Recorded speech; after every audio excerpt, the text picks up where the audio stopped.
안녕하세요, 여러분. 백영기 목사입니다. 오늘 예레미야 40장 1에서부터 12절 살펴보도록 하겠습니다. 40장 1에서부터 12절입니다.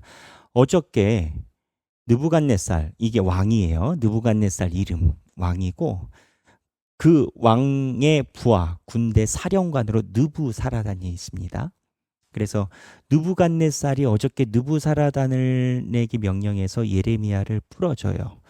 그리고 우리가 세운 총독 그다리아에게 가서 예레미야야 너는 편하게 지내라 이러고 배려를 해주죠.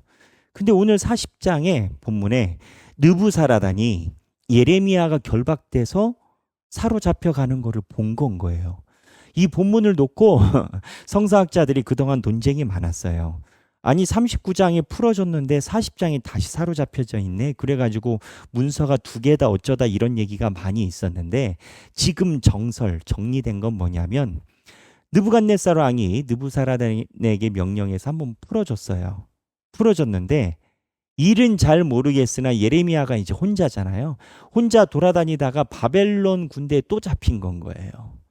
그래서 포로로 쇠사슬 묶어서 가는 걸 다시 느부사라단이 예레미야를 본 건 겁니다.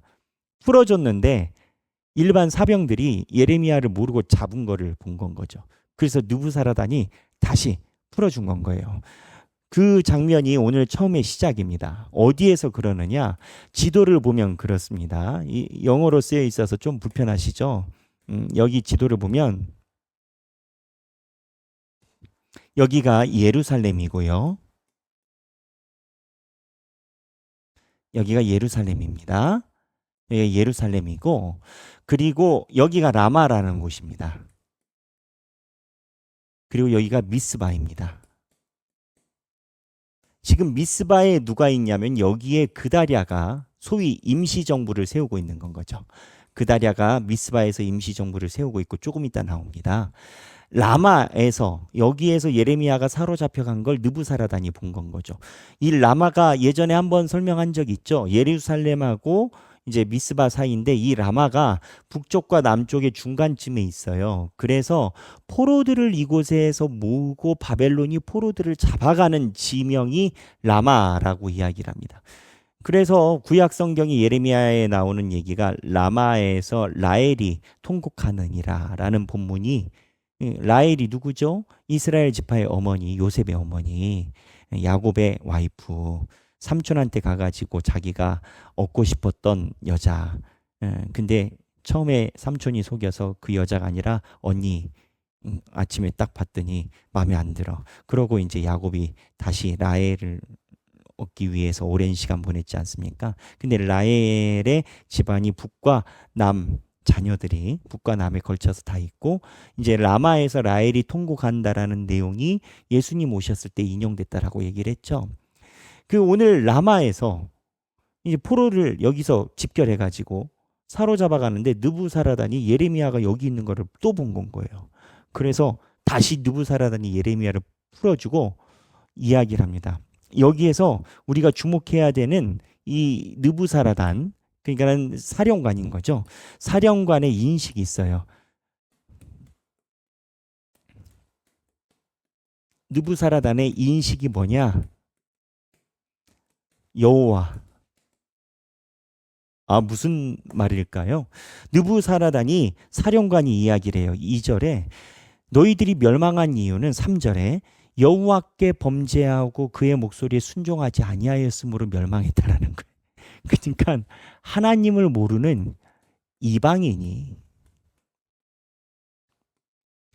하나님의 개입을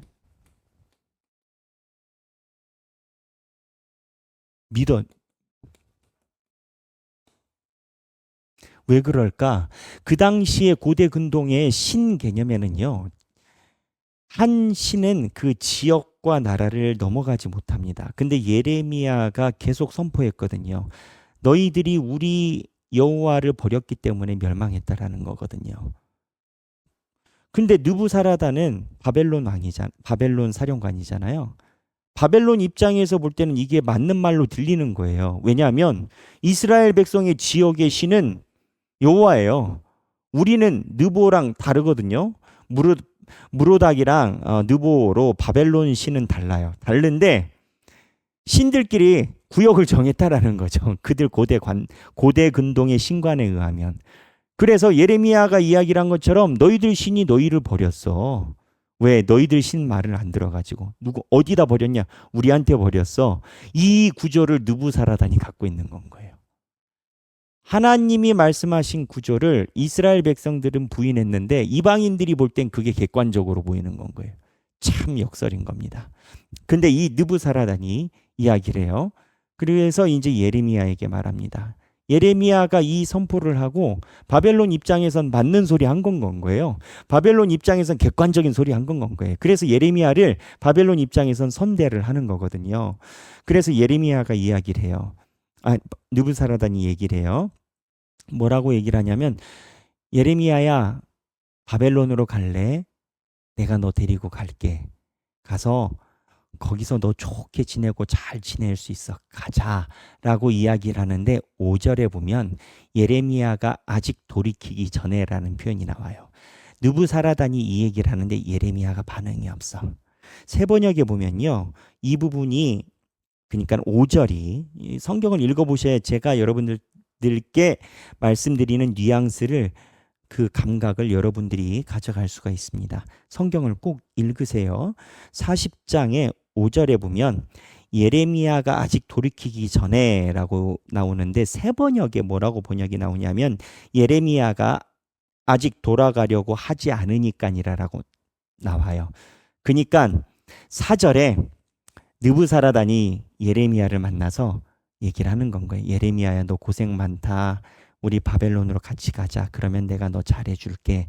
하는데 예레미야가 돌아가려고 하지 않으니까 이 돌아가려고가 바벨론으로 가려고 예레미야가 안 하는 건 거예요. 느부사라단이 얘기를 하는데 예레미야야 너 여기 있으면 고생해. 초토화됐잖아. 근데 나랑 바벨론으로 가자. 근데 예레미야가 갈 생각이 없는 건 거예요. 그래서 이 느부사라단이 미스바로 가서 그다랴에게 가라.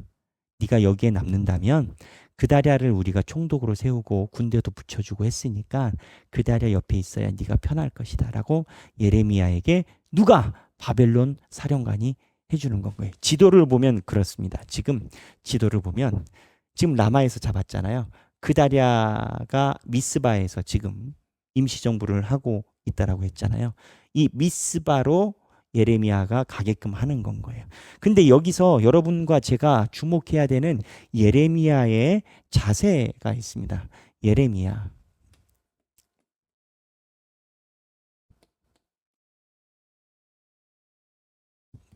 편한 길을 포기해요. 예레미야 입장에서는요. 바벨론이 지금 예레미야를 너무 좋아합니다. 예레미야를 정말 선지자로 보는 건 거예요.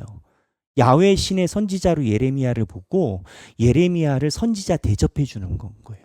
바벨론으로 가자. 그러면 너는 편하게 살 수가 있다.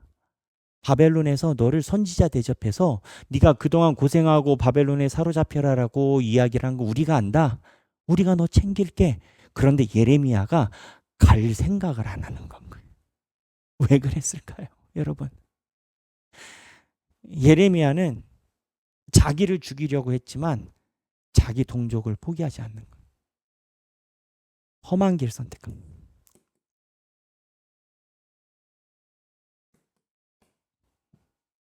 어떠한 교육학자가 자기의 제자들에게 이렇게 이야기를 하는 문구를 제가 본 적이 있어요. 인생을 살아가면서 가르침이라고 이야기를 하는 건 거예요. 남들이 다 하려고 하는 것은 하지 말고 남들이 하지 않으려고 하는 것을 해라.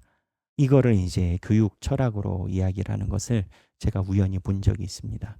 그런데 성경에서도 말하는 것이 동일해요. 뭐라고 얘기를 하죠? 성경은 좁은 길로 가라라는 거예요. 그렇죠.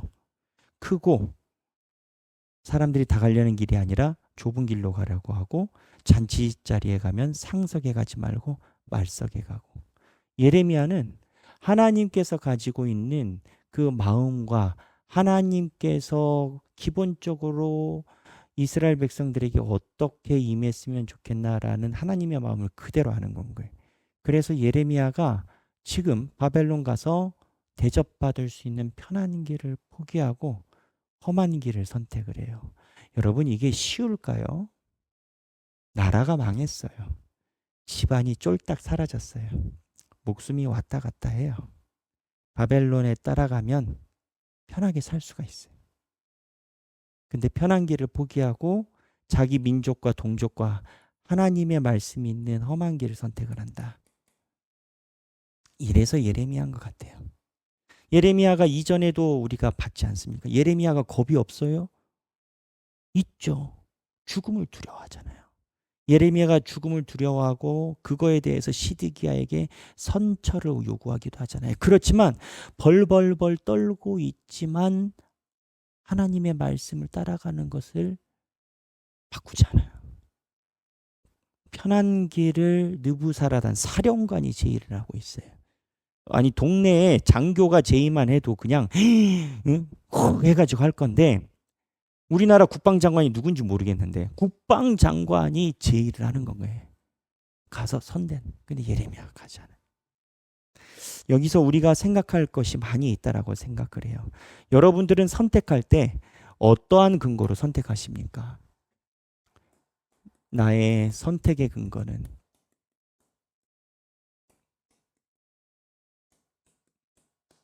좁은 길인가?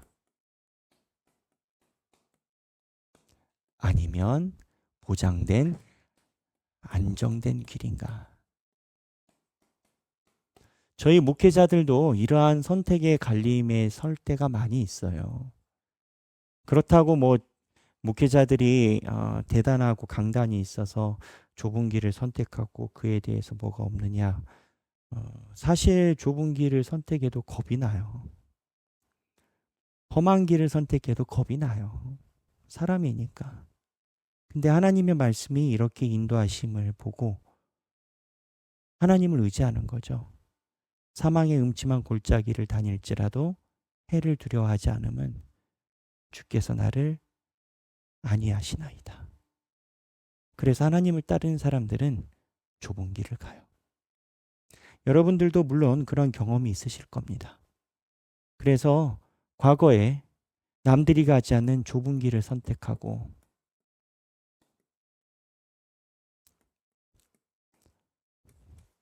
비록 내 삶이 두렵고 어려운 부분이 있을 수는 있어요. 하지만 두렵고 어려움이 있다라고 하나님의 임재를 못 느끼는 건 아니에요. 좁은 길을 선택한 후 하나님의 인도하심을 경험했던 순간을 나누자. 누구나 다 한 번쯤은 그러한 경험이 있을 겁니다. 우리가 완벽한 의인이 아니어서 매사 그러지는 못했을 거예요. 하지만 우리도 언젠가 한 번은 사람들이 다 좋다라고 하는 것을 마다하고 하나님의 뜻과 하나님의 나라를 위해서 좁은 길을 선택한 적이 분명 여러분들도 있을 거예요. 그런데 그러한 길을 선택했을 때 환경이 개선됐냐? 개선이 안 돼요.